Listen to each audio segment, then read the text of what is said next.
Alright, so today we're going to go over trail cam placement. Out here where I live, there's a lot of water in the mountains. It's not like in the southwest where there's just water sources that concentrate the animals. Out here there's a lot of water, so I do set my cameras up on water sources sometimes, but for the most part I set mine on things like game trails between bedding and feeding areas. You know, I'll set them up on wallows sometimes, but my two favorite places are between bedding and feeding areas, and then between, like, on high mountain saddles between two major drainages. That is my favorite place to put them, and the reason I like to put them there is it gives you a good, you know, the animals are constantly going from one area to the next, and if you got them in those high saddles, you get a good concentration of, you know, I get pictures of everything from elk and deer to bears, coyotes, wolves, wolverines. Just get some really neat pictures. So we're just going to show some setups today, and I like to do these saddles they're kind of tight saddles between rock outcroppings and trees, just stuff that funnels the animals right past where you want your camera set up. So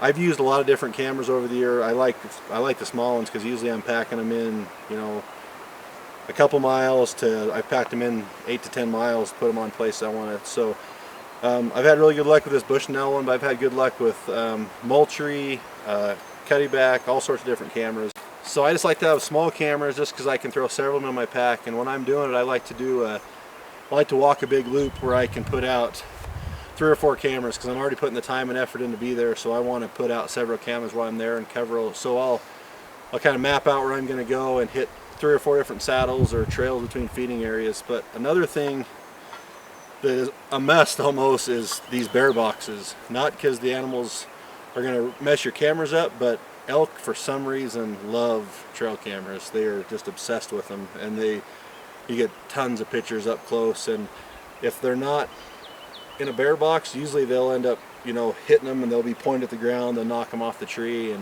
And where I like to leave my camera for a month at a time, if this is here, your camera will be right where you left it. So I just like to put those on. So I'm going to show you guys how I would set this, and why I like this spot is, you know, the ground's hard out here, so a lot of times, like, they don't leave big dusty trails, but this trail, they've been using this saddle, and so I'm going to show you guys how I'd set this trail. I like this because this saddle, these rocks here keep the animals from there, and then it's a steep hillside here, so the animals are kind of forced to come right through this funnel here. And so I'll show you guys where I would set the camera for this. And so for here, the trail's coming here up through this saddle, and I'll set the camera over here to catch them right as they come up into this saddle, into this open spot. So we'll show you guys how we'd set this camera to lead in from this trail coming up towards the camera.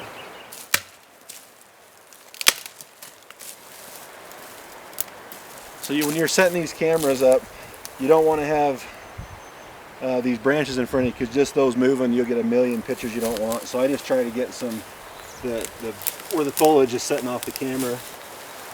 Alright, so the elk and deer, whatever, will be coming right over that saddle. So, and then the trail comes right past me right here. So it comes past this and over the saddle.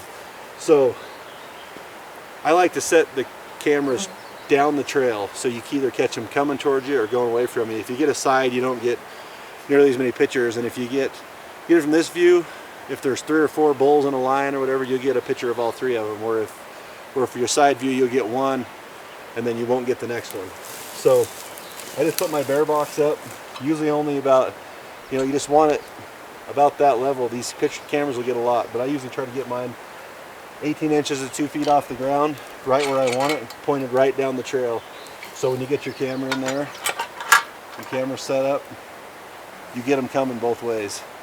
So, and then make sure you turn your camera on, because it really sucks to go and leave your camera 5 miles in and go back a month later to get it. But just being on these saddles, you get tons of pictures because they're constantly going back and forth from one drainage to the next, or between one area and the next. And these saddles is just a spot that almost guarantees they're going to funnel down and go right where you want them.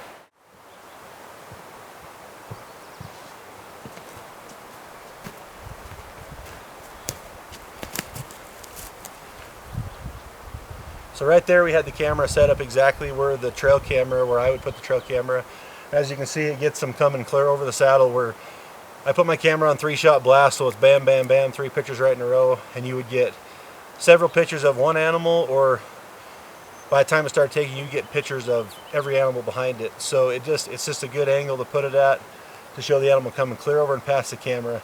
Same thing comes with the camera. If the elk comes from behind the camera, right past, you get pictures of it going away.